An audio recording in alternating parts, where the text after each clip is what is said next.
Welcome to Sci-Fi Frontier. I'm Dominic, and I'm here with my co-host, Marie.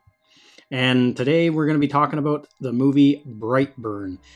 So if you haven't seen this movie yet, there's going to be spoilers in this, so probably go see the movie first, because we're definitely going to be talking about the movie in detail.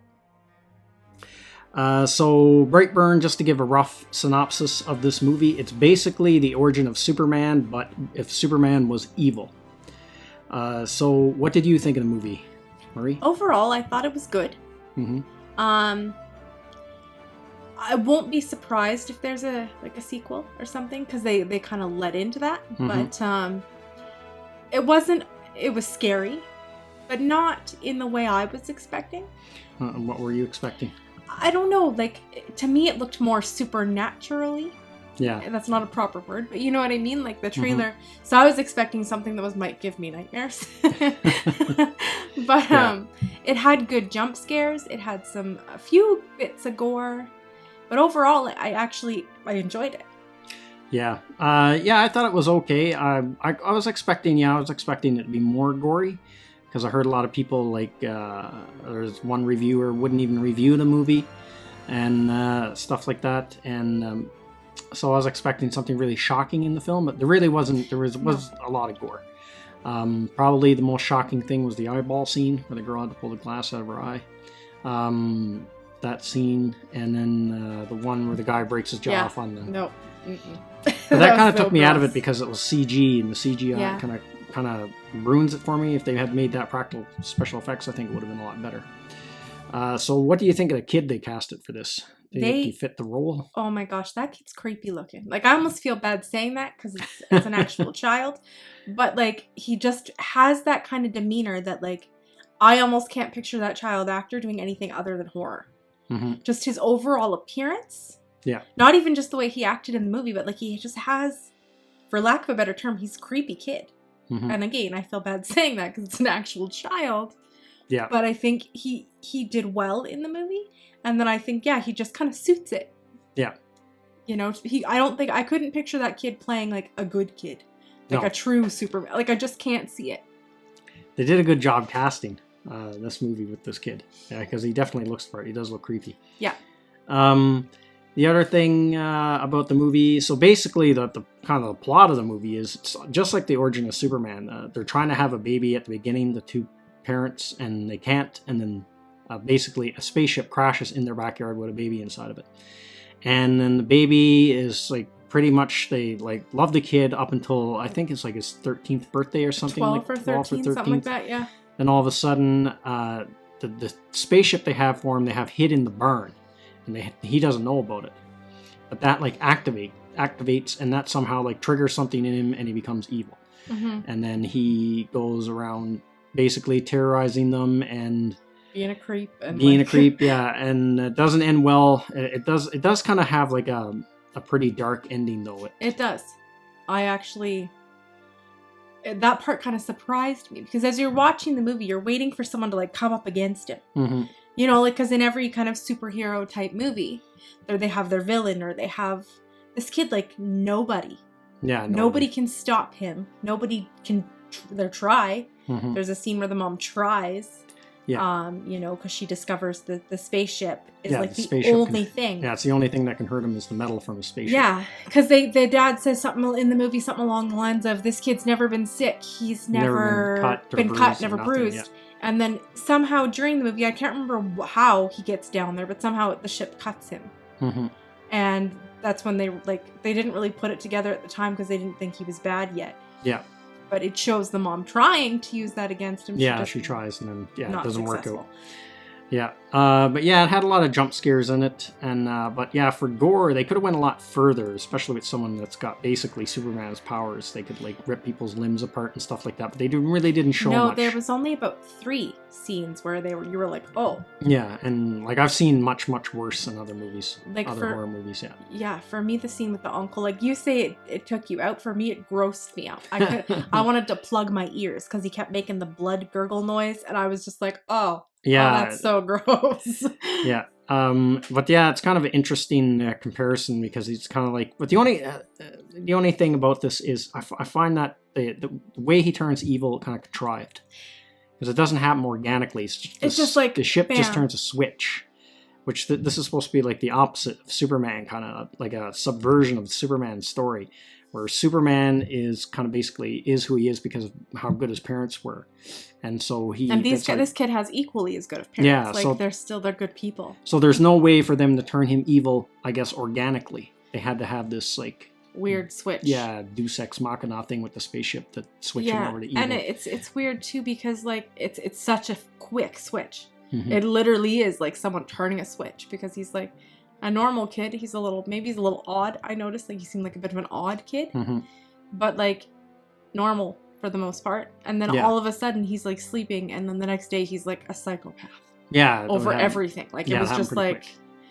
The movie wasn't that long, so it gets into the story pretty fast. No, it was very quick, and it feels very quickly paced because I guess they have to.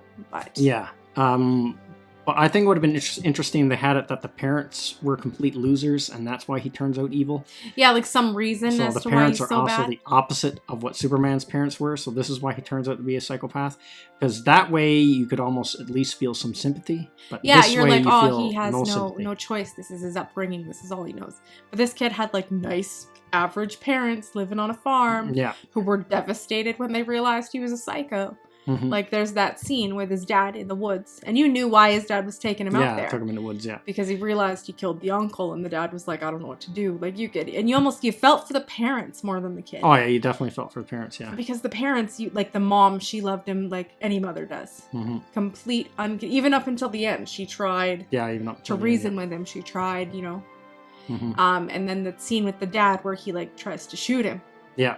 Which I thought was foolish because I was like, buddy, we already established the kid doesn't get hurt. Yeah, like, what are you doing? Hurt. Yeah, so he tries to kill the kid, but it doesn't work, and then the kid basically blows the back of his head out with his laser eyes. But like, I feel like, it's hard because he turns so evil so fast that you almost don't build any kind of attachment to the kid. No, you don't build any attachment to the kid. Maybe it happens so fast. Maybe it's set that way, but it's like it goes from like he's just kind of there, and then all of a sudden he's evil. But you feel worse, like the people you feel for, the people you're rooting for, and I guess it's probably supposed to be that way. Yeah, the only one that I find it hard to sympathize with is the mom because she's so naive and stupid about her son. Yeah, that's true. So you really can't have any sympathy for her or the kid, so it's kind of hard. There's not really any. But whereas like the dad was like, the second he like started putting it together, he was like, oh my god, what do we do? Yeah. We should never have brought this kid into this house. Oh my god, what do we do? And she like, didn't she slap him or something? Like she gets real mad at him. Yeah, she does get real mad, yeah. And like her, in that moment, I was like, lady, come on. Like you feel bad for her because again, there's that mother's love. Yeah. But it was like too far. Yeah, to the point where she was completely naive about him. It was kind of a bit of a downer of a movie in that sense. Like, because there was no one you could really connect with. And you not didn't, enough character building or something. Yeah, you couldn't sympathize with the kid because you couldn't get attached to him long enough because he turns evil pretty fast in the movie. Yeah, like I'd say maybe 15-20 minutes. Not yeah, even. 15-20 minutes. Yeah, the ship activates and you don't really know anything about what the planet he's from or what the they don't really race touch was. on that. Yeah, it's just like there's a lot. He just randomly appears in a red glowy ship. Yeah, there's lots of backstory that's not explained or whatever. But the costume design is pretty creepy with the mask that he made. They did a good job with that. He looked creepy. Yeah, like I'm looking at the picture there, and it's just that's like nightmare fuel. Yeah, like that is just it's creepy and like again, it comes down to like I wish we kind of saw where he came up with that. Like he just suddenly has the costume. He just had it. Yeah. Unless it happened so fast I didn't notice, but I don't recall the scene where. I think they just showed him drawing it. First, okay. He did some drawings of it in the movie, and then he just seen then he has it on, like he's wearing it. Yeah, like, and you even feel bad, like, the aunt and uncle. The uncle especially, like, he's just, like, drunk and like, oh, like, hey, buddy, let's get you home. What are you doing? Yeah. Don't be weird. Like, yeah. And then he realizes too late that it's all... Yeah, realize too late how evil the kid is and what the kid is capable of. Well, because nobody expects like a young kid to like laser beam your head off. Yeah, so it's an alright movie. I don't know if I'd watch it again. I think it's one of those movies like it was an odd curiosity. I might watch if there's a sequel. I might watch a part 2 just out of curiosity to see where they take it. Because I think when we talked about it in the car, it was I wonder if they're gonna do like a reverse Lex Luthor then. Yeah, that would be interesting for a sequel to reverse someone Lex has to come Luthor, against him. They can't just have him in another movie of him just annihilating everybody. Yeah, or unless this movie's just a one-off and they don't plan to do a sequel, maybe. That could be an option too. But I mean, in the end, the end scene where you had that like conspiracy guy, who did you say he was? It's the guy from Guardians of the Galaxy, or whatever, right? Yeah, from he's from Guardians of the Galaxy. They're the blue guy from Guardians of the Galaxy. Yeah, Yondu. They kind of set up a scene that there was an evil Aquaman and an evil Wonder Woman type. Yeah, character. Like they touch on all that, and they say like, oh, this forest is burning, but moments before you see the kid floating above it with his laser eyes, like he's just a destructive psychopath. Yeah, so if they do like a sequel, will they have a reverse Lex Luthor, a guy like Lex Luthor, but he's good and he wants to stop this kid. So that would be an interesting sequel. But if there's gonna be a sequel, I don't know. I don't know how well it did in the theaters either. Yeah, I don't know how it did financially. But I wouldn't say it would have to make too much money because I don't think it had a huge budget. No, it didn't come across like it did. No, like usually horror movies don't. That's why they're so profitable and they make so many of them. It was kind of an odd curiosity because it was like a horror movie with a kid with superpowers instead of something supernatural for a change. So it was an odd thing. But to see it again, to watch it again, I don't know if I don't think I'd go out of my way to watch it again. Like compared to there's a lot of other better horror movies I think like that I would watch again over this one. Like The Conjuring. Yeah, like The Conjuring. Or any one of those kind of ones in there. Yeah, that came out that. And that's kind of, for some reason, that's kind of what I was expecting with this movie. Like, it just came up. And plus, like, hearing that people were, like, scared about it. So I was like, geez, like, how bad is this movie? You saw me. I went into it thinking, like, I don't know if I can watch this. Yeah. And then, like, I watched the trailer and I was like, this looks totally, I like scary, but I'm a big chicken. I like to hide my eyes. But I was like, I was expecting more of a supernatural as opposed to a superhero twist. Yeah. And once I realized that, like, it still had the jump scares where you'd kind of jump and go, but it wasn't kind of the scary movie that stays with you after. No, like those scary movies where you're like, I don't want to turn the light on. Turn the light off, I mean. Yeah. But, it was an interesting film. Yeah, it was I would recommend it. Yeah, something to see once at least. Yeah, check it out once. Maybe don't pay. Like, don't go to a. I mean, I think it's out of theaters anyway now. Yeah, it's not something. I would wait till it comes out on rental Netflix or whatever. Netflix or something, then check it out. Yeah. But spend money on the theater. No, you don't really have to. No, I don't think so. It's not really a big. It's not really something you need to see in the theater. I would say it's if you catch it on Netflix, watch it. Definitely, yeah. If you see it there and you got it for free, go for it. Don't pay a lot of money for it. Mm-hmm. And like I said, I enjoyed it. But it's not, like we've been saying, it's not a rewatch. Yeah, no, it's not. I don't think it has a lot of rewatchability to it. Yeah, it's just more of a curiosity to see, okay, well, this is like a reverse of Superman. Yeah. It's like a horror movie with with basically an evil Superboy movie.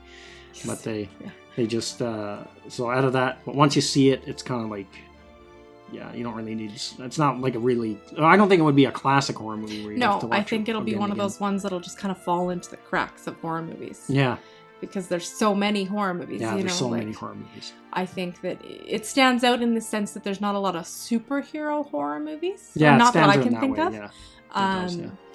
But in terms of like overall rewatchability, overall quality, I think it compared to like a lot of the horror movies, like for example the new Annabelle movie, we saw the trailer for that. That looked amazing. Yeah.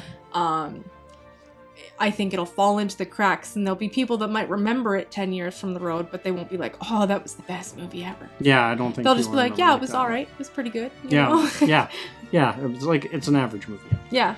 So I guess that's pretty much everything we can talk about in this, and I guess we'll wrap it up right there. So that's everything we got to say in this video, and I will see you at the next one. Thank you to all of my subscribers, and thank you for watching this video. And if you're new to the channel, like, subscribe, and share. And don't forget to hit the bell icon for notification when new videos are uploaded.